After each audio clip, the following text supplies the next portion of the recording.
The Dr. Seuss book, All the Places You Will Go. I mean, we said we were going to the moon.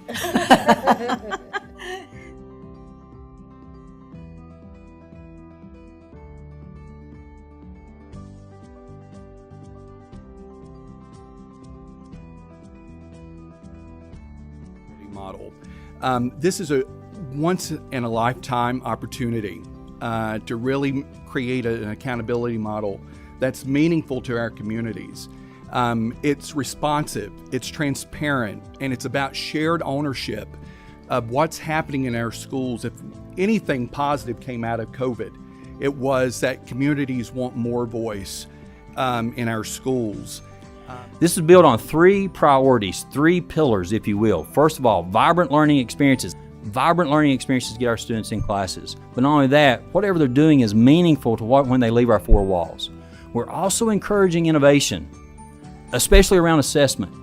We firmly believe that math and reading are the foundation to make sure our students have the skills, have the foundational parts in order to move forward, but we're also looking at innovation to how can we encourage this type of learning to go throughout the Commonwealth.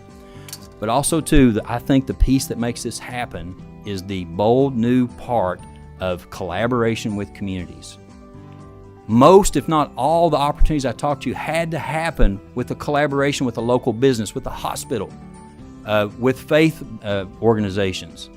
Those things could not happen without these three priorities that we make a part of everything we do here as a part of this new accountability system. This started with a council, we call it the Kentucky United We Learn Council. We have over 50 educators, students, family, community members, and legislators that have been a part of this work from across Kentucky. We've also had at least 18 different districts that have been a part of piloting a lot of the work that you see, and I've got two gentlemen here that are going to talk about their work here shortly. But the local laboratories of learning have helped us tremendously, and if you've been to a town hall, you've had the opportunity to see some of these people at work. When I say people, I'm talking about our districts, our teachers, our parents, the folks that are serving our local communities. How the community must become aware of the barriers to learning that students within their community encounter, and then it becomes the community's responsibility to address those barriers.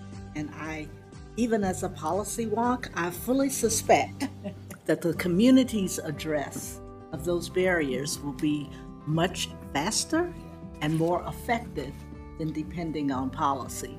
And the way we envision this looking for us in our district is each individual pillar will have community teams that review these pieces of evidence. And there'll be quantitative evidence and there'll be qualitative evidence as well. It won't all be numerical because not all of these things can be quantified by a number. But then we're going to rely on the community and these pillar groups and teams to tell us, is this evidence sufficient or is there more needed?